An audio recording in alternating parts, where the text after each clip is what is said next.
नमस्कार सभी को। जापान की फीफा रैंकिंग 18 है, पर हमेशा से ऐसा नहीं था। तो आज हम यहाँ पे बात करने वाले हैं कि जापान ने ऐसा क्या किया कि उसका फुटबॉल इस लेवल का है आज।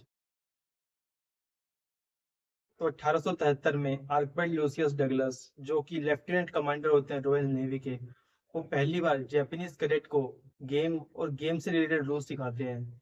और यहाँ पे एक इंस्ट्रक्टर की तरह काम करते हैं न्यू जापानीज एकेडमी में, जो कि टोक्यो में होती है। यहाँ जापान अपना पहला प्रोफेशनल गेम 1888 में खेलता है, जो कि एथलेटिक क्लब और योकोहामा कंट्री के बीच में होता है। 1965 में यहाँ जापान सोकर लीग लॉन्च होती है, जिसमें टोटल 8 क्लब होते हैं। जापान सोकर लीग बेसिकली एक सेमी प्रोफेशनल लीग होती है, जिसमें जितने भी क्लब्स होते हैं वो सारे के सारे कोई ना कोई कंपनी ओन करती है। जैसे कि यहाँ का जो बेस्ट क्लब होता है निसान एफसी, उसको निसान ग्रुप होता है वो ओन करता है। 1968 के समर ओलंपिक में, जो कि मैक्सिको सिटी में होता है, जापान ब्रॉन्ज मेडल विन करता है, जो कि उनका पहला मेजर अचीवमेंट होता है। तो यहाँ इस जीत का क्रेडिट कोच डिटमर कॉर्नर को काफी दिया जाता है, जिनको 1964 के ओलंपिक्स गेम्स के बाद जापान में बुलाया जाता है और जापान फुटबॉल एसोसिएशन के टेक्निकल एडवाइजर का रोल दिया जाता है। तो जैसे कि हमको यहाँ पे पता ही है कि जापान अपने एनिमेशंस के लिए काफी ज्यादा फेमस है।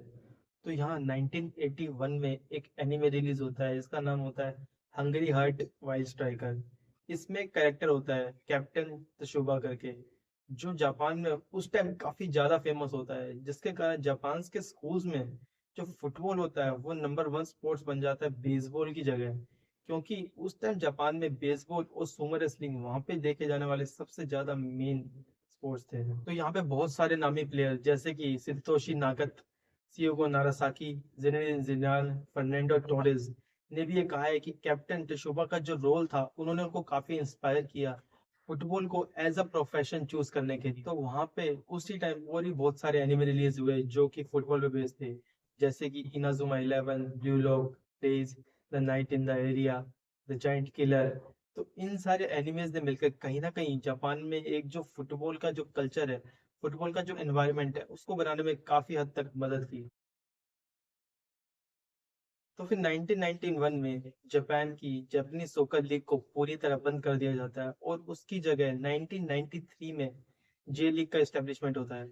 और इसी बीच 1992 में जापान अपना पहला एशियन कप भी जीतता है। 1994 में जापान वर्ल्ड कप के लिए क्वालिफाई नहीं कर पाता। इसका मेन रीजन यही रहता है कि वो अपने लास्ट मैच में इराक से ड्रॉ खेलता है।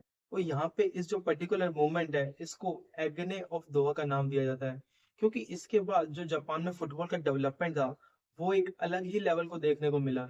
इसके बाद 1998 से 2022 तक जापान ने हर एक वर्ल्ड कप के लिए क्वालिफाई किया।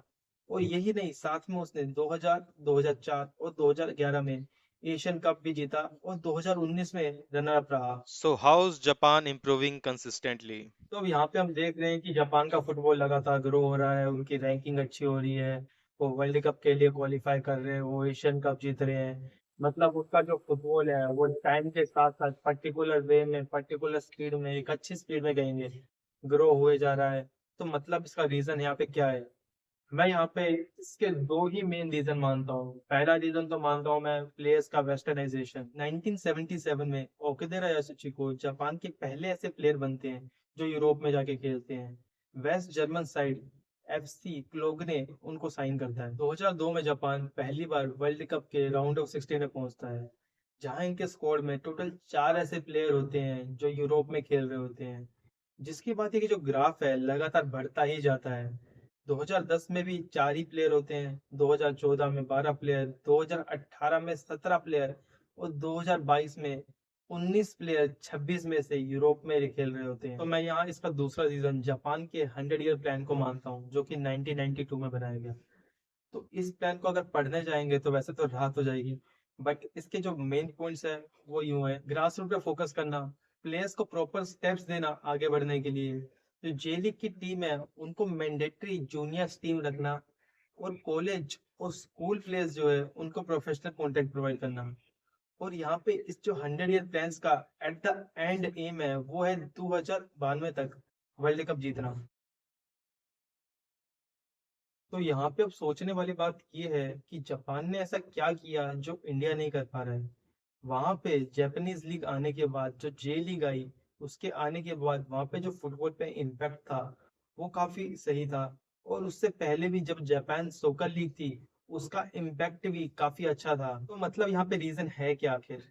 एक होता है यहाँ पे पॉलिसी बनाना, उसको अच्छे से इम्प्लीमेंट करना, और दूसरा होता है पेपर्स पे पॉलिसी बनाना जिसका वास्तविकता से कोई संबंध नहीं है।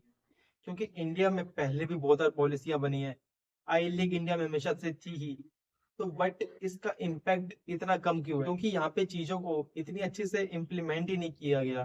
क्योंकि अगर जब तक चीज अगर ग्राउंड लेवल तक नहीं पहुंचेगी, जब तक वो पॉलिसी ग्राउंड लेवल तक नहीं पहुंचेगी, तब तक उस पॉलिसी का होना और ना होने से कोई मतलब ही नहीं है। तो यहाँ पे एट द एंड लोग ही होते हैं जो पॉलिसी बनाते हैं, और लोग ही होते हैं जो उस पॉलिसी को इम्प्लीमेंट करते हैं। तो यहाँ पे किसी भी गेम को उसके टॉप तक पहुंचाने के लिए इन्हीं डेडिकेटेड लोगों की जरूरत होती है, जिनके अंदर एक कीड़ा होता है एक अच्छे प्लेयर को ढूंढने का और एक अच्छा स्ट्रक्चर खड़ा करने का।